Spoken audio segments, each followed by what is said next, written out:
What if I told you that one of the most influential figures in American politics today never held a single public office? He wasn't elected by the people, yet his reach extended from college campuses all the way to the Oval Office. This is the story of Charlie Kirk, the man whose power came not from votes, but from voices. And his story reveals something far more unsettling about how influence really works in America. Charlie Kirk was born in 1993 in the suburbs of Chicago. By all accounts, he was an ordinary kid. But while most teenagers were busy with sports or video games, Kirk was already paying attention to politics.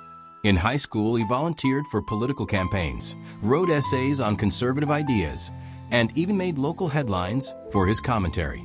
But Kirk had no elite connections, no wealthy family dynasty, no Ivy League degree. What he did have was an obsession with messaging, how ideas spread, how narratives catch fire, and how young people could be mobilized if someone spoke directly to their frustrations. That obsession would soon define his life. In 2012, at just 18 years old, Kirk skipped college to found an organization called Turning Point USA. It started small, a grassroots student group dedicated to promoting conservative values on college campuses. But Kirk had a bigger vision. He saw that universities were battlegrounds for ideology, and if he could influence the youth, he could shape the future of American politics. So he hit the road. Traveling from campus to campus, he spoke to students, hosted debates, and recruited volunteers. Slowly, Turning Point began to grow. But Kirk didn't stop at ideas. He built a network: donors, activists, politicians, media outlets. And this network would soon give him something most politicians crave: a loyal army of supporters. By 2015, something extraordinary happened. Donald Trump entered the political arena. While many dismissed Trump as a long shot, Charlie Kirk saw something else.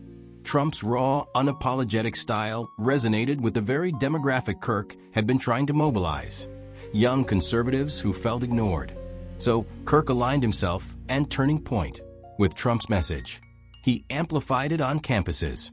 He brought students to rallies. He turned memes into mobilization. Before long, Kirk wasn't just a student activist. He became one of the youngest and loudest voices backing Trump. And in return, the Trump campaign began to take notice. Charlie Kirk never ran for Congress. He never became a senator. But what he built gave him the kind of access politicians dream about. Turning Point USA ballooned into a multi-million-dollar nonprofit with chapters across the country. Kirk launched podcasts, books, and a daily radio show. Suddenly, he wasn't just speaking to students.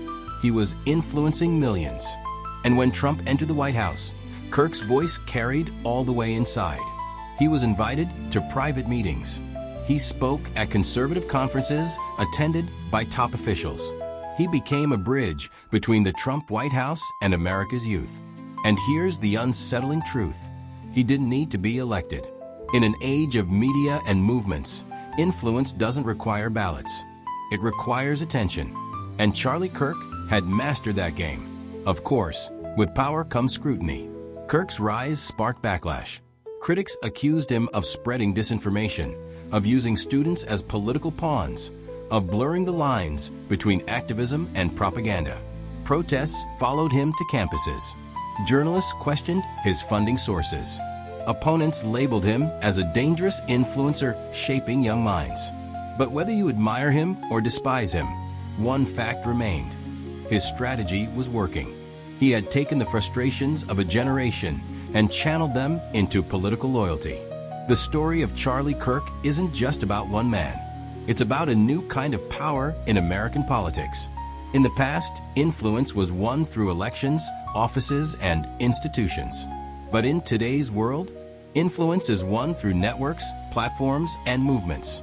Charlie Kirk showed that you don't need a title to change history. You just need attention, a message, and a following. So the question is, if power no longer comes from the ballot box alone, what does that mean for the future of democracy? Because if Charlie Kirk's story tells us anything, it's that the real power in America may not always sit in the White House.